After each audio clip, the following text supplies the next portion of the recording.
Bandon Amison has worked as a music composer for the Discovery Channel. He was a part of the music team for the movie Lord of the Rings. He also worked as a music composer for the Beverly Hill Cops. Today we are going to meet Brandon and talk to him about his passion, I don't know work if it was and directly, life. maybe indirectly. A lot of my family were professional musicians, but when I was around 5 years old, I could pretty much identify all the instruments in an orchestra, but the one elusive one were the stringed instruments, specifically like the violin and the cello. I could not wrap my head around how they produced that really neat, buttery, smooth sound. My mom had me doing a lot of different instruments, from piano to handbells to recorder to choir. Then when I was 10 years old, Mr. Roger Woodall, the orchestra teacher, came around all the classrooms to play the violin. And when I heard the violin, I was just like, that's it. That's the sound I've been waiting for. So in 5th grade, I started orchestra. And then in the middle of class, I don't remember exactly when, if it was my first or second year, but Mr. Woodall stopped the whole orchestra and pointed to me and said, "You're playing the cello." And I was like really disappointed because I wanted to play the violin. But he said, "No, you're playing the cello, and that's it." And I don't regret it whatsoever. And that made me want to play other instruments, such as the guitar and the bass and things like that. Can you tell us how you decided to go ahead with music? Sure. Actually, I was thinking of going to MIT. I had a full scholarship to MIT that I dropped, and a lot of people were very upset about that. But I just had, my soul just loved music. So I kind of convinced my mom that if she were to provide me some tools, that I could write music for a living. And the college that I was going to at the time hired me to do their commercials, and then I got to do like their the videos that they sent out to prospective students and so forth. So I was bitten by the bug. I loved writing music, absolutely love it, love it, love it. And that's pretty much all I wanted to do. And I still had that background with computers and electronics. So I kind of put the two of them together when I was in the main university, and one of my songs got played on college radio. Oh, that's neat. Yeah, and that was my first exposure. And then I had some other songs playing, and it was just like the coolest thing in the world. And I just kept pushing and pushing and pushing, see if I could learn more, if I could do more. And I ended up moving to Los Angeles, and I worked with like a lot of my idols, and I worked on a lot of films, from assisting in Beverly Hills Cop to Lord of the Rings to writing music for the Discovery Channel, Nintendo. It was a lot of fun. I got to work with a lot of amazing people. You know, out here in the Cinco Ranch, the average median income is quite high. But Right, what we right. don't see, or we fail to recognize, there's a lot of parents who want their kids in the Cinco Ranch area, but they can't afford to live here. It's very, very, very, very difficult. So, though those are the kids we try to reach out for, whether it's financial, or we have students who have really, really bad family issues, and Okay. just getting any kind of support really helps. I guess that's why I love teaching so much, because it just doesn't stop in the lesson. It continues throughout the day. Like, man, we've helped some students like in the middle of the night. You know, we've responded to parents' calls, and it's not like something I'm So like, look basically, at me, but it's just I'm so happy that it allows my wife and I to really help reach out, and every year I hope it just gets bigger and bigger and bigger, because a lot of kids, a lot of people. The funny thing is that when I was doing music in Los Angeles for like Universal Records, I'd actually have artists come from Houston and Dallas. It was kind of it was an interesting way to being introduced to music, and rap and heavy metal is really, really big out here. But the cool thing is, Houston in general, and especially Katy, they have a magnificent music program. In California, the budgets were cut so deeply that there was no Okay. music. When I first came out here, and I was just trying to see about starting up my studio again or getting some work, it wasn't there. But then when I got plugged in as a private teacher, I saw this massive passion for playing stringed instruments, and it's just totally surpasses that of California. So I guess that's also why it really makes me excited to teach, because there's just so many kids and so many orchestra programs and so many schools. You really feel like you're alive out here. There is a very big difference based on race and family. Thankfully, there's a lot of scholarships and there's so many competitions out here. So if somebody wants to pursue music or go to a music college, there's a lot of different ways to pay for it. One of the things that I'm really happy about is I'm a member of the Katy Music Teachers Association, and they're part of the national MTNA, Music Teachers National Association. And 2 years ago we started a grant. Okay. And amazingly enough, we got accepted for this year as well. So we have, we're able to provide instruments for kids, free lessons, free accompaniments when they're doing competitions. And then my wife and I do a matching grant. So if kids need a bow, which they go through like crazy, we have a stash of bows, and we have instruments on loan. We got somebody a piano. People make assumptions. They go, well, you're driving a Mercedes, so you must be rich and doing fine. Or you have a beautiful wife and 2 kids and a boat in the driveway, so you must be quite happy. It doesn't really work that way at all. I think we've realized over the years that it's, especially with the economy, it's not all like candy and roses. It's really hard. And a lot of parents have set themselves up to live in a certain lifestyle, and which is a really big problem in California, because it was all status. And then their kids suffer because of that.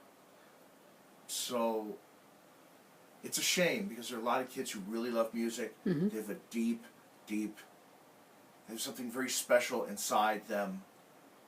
And when you just do little small things to help, it means all the difference in the world. My wife and I have been married for 21 years, but we have gone through counseling. And a long time ago, thankfully it's over, and one of the things they mentioned was they did a study on how they get their feelings hurt, and and what it takes to reverse those hurt feelings. And over like a 20-year study, they found out that there's a 5-to-1 ratio. For instance, let's say you call somebody a bad name, and you say, I'm sorry. The I'm sorry doesn't wipe it out. It takes 5 individual acts to rebuild that bridge. It's those little tiny things that really make a difference when they're going through a critical time in their life. And so I'm actually very thankful for everything that's happened to me, whether I got sick, which led me to teach. I moved out here to Houston for the medical center, and I was teaching again. We do pretty well. It was 70, 80 students, so we could help out students. It feels like my whole life was directed to this particular moment, and that I've resisted because I never liked Texas. I never wanted to teach. Okay. I never wanted to do anything with the schools. I was kind of my own, I was a rebel without a cause. I think people are afraid of mistakes, making mistakes or failures. And one thing I learned from Frank Zappa is that, he was not afraid of failures. Okay. He liked failing. He enjoyed it. He would put his neck out there and try new things. And sometimes it would work wonderfully, but a lot of times it didn't. And he almost sabotaged himself sometimes, because he was, for a while when he was younger, he was so distanced from people, and that changed over the years. But yeah, he loved to fail. He wanted to try everything possible and learn from failures and then grow from there. And he became an amazing orchestra composer, just absolutely fantastic composer, and worked with the best groups, best musicians, best composers throughout the world. And he was just not afraid to try. I think kids are really afraid of failure. They think that if they fail and it fails again and again, it just sets them up for a pattern. But it doesn't work that way. Sometimes we fail, and then at that one point, it all adds up, and it gives you momentum to go right back up. And that's sometimes the most important thing that people miss, is using that momentum to propel themselves to a higher level. So when kids, they do bad on their music, like their auditions or their competitions, I tell them it's okay, and I really try to explain it. It's really, really okay. Everybody does it. I mess up. We all mess up. Even the best musicians in the world, they mess up. It's just the way of the world. So kids really should feel like they should try things as much as possible. They can't just say, no, I don't want to do the sport. I don't like the sport. Well, have you tried it? No. But I don't want to do that sport. It's like, well, why not? Because I don't like it. Well, how do you know you don't like it? It's like the proverbial telling your kid to eat Brussels sprouts. Mm-hmm. And it's like, we try to get Brandon Jr. to eat Brussels sprouts. And it's like, you say you don't like them, you've never tried them. Mm-hmm. And he's like, no. I said, no, you should try them. You should try them. And we spent like 30 minutes, literally 30 minutes on the table. So finally he puts them in his mouth. And he threw up. Out of everybody in our entire family, he's mm-hmm. like one of the only that I can think of who doesn't play an instrument. He tried drums and he had private lessons. But here's the thing, which at first I was kind of dismayed. But right, I was. My next question was, what was your reaction? As a parent, as somebody who really loves music and who tries to teach to many kids. Yeah. So. Well, it was like, at first it was disappointing, but then I realized that, he's his own person, and he just might not want to learn to play. And I think he still does. He just, he probably doesn't want to take from me, just like I didn't want to take from my mom. Some parents find it offensive, but mm-hmm. here's the thing. He has an amazing, impeccable taste of music. Okay. We have a very large iTunes playlist, and he introduces me to so much amazing music, it's hard to understand. I mean, he'll listen to deadmau5 and Daft Punk, and he'll go to their concerts, and he also loves Van Halen and Stevie Wonder and classical music. It reaches all genres. So that's one thing that we share. And another thing we share is that both my wife and I we all love really high-end audio systems. Okay. And so he built his own high-end audio system in his room. I see. And it was just, and so he really has an amazing ear. And he really has a deep love for music. It's just playing it isn't his thing right now. But I actually adore all the music that he buys, because it's like I hear things I've never would have heard before. Because he's not afraid to try. Exactly. And I used to be afraid to try. I'd be like, if it isn't this, or this, I don't want to deal with it. So he's opened up my ears to be more available to listening to other forms of music. So that's probably one of the greatest things I've got from him. People coming from Asia are kind of infamous about pushing their kids. It's really hard, because I can't imagine coming from another country and then trying to integrate. And my wife is from Thailand. She was born in Thailand, so she's had to go through the whole thing herself, which was very distressing for her, to be quite frank with you. But yeah, I can only imagine what it's like when you're used to a kind of a school system and a learning and an ethics, and I don't mean like, just in general, what the beliefs. Right, beliefs. Actually gravitate towards familiar things. When it comes to lessons, yes, a lot of parents from outside America are very, very structured. They know exactly what their kid is going to be doing. So, like, I always try to get to know my students when they come over the first time or second time, when their parents are sitting in here. And so I ask them, I'm like, so what activities you're taking? And if it's like somebody from Korea or China, I'm like, you taking chess? They're like, yes. So you're taking swimming? They go, yes. So you're taking taekwondo? And they go, yes. And they're like, how do you know this? It's like, well, I teach, I know what you guys do. So it's really funny. It's like, even if they're from another country, they still try to maintain that direction. Sometimes it can be in a negative way, because pushing doesn't necessarily yield the best results. It's kind of a give and take, where even if you're working on deriving a math problem, sometimes you have to look not just where you're from and where you're going, but you have to like literally skip ahead and see if what you're thinking of will make it to this point or this point or this point, as opposed to just deriving it by rote. Right. And it really does help. Having those creative skills makes them a better learner. So what I try to do is I make sure that the parents are happy with technique. Mm-hmm. I want to maintain those standards, but at the same time I want to cultivate that musical spirit within them. Okay. So instead of doing it just by necessity and just by learning by rote, Right. they understand that every note is important. And that's one of the first questions I asked every kid. It's like, what's the most important note in this piece of music? And I get like, well, the first note, or the key signature, the note that defines the key signature. And I tell them, no, it's every single note. Every single note has a significance. But you hear one note, and the bottom note and the top note, and everything's just like a mush in between. So when I show them how they can get a really good tone and still play, quickly and with very, very facile, it really means a lot to them, because then it gives them an internal reason to practice. Okay, And I don't fault the parents, because I know that a lot of people have come from very, we take it, Americans don't understand how lucky we are.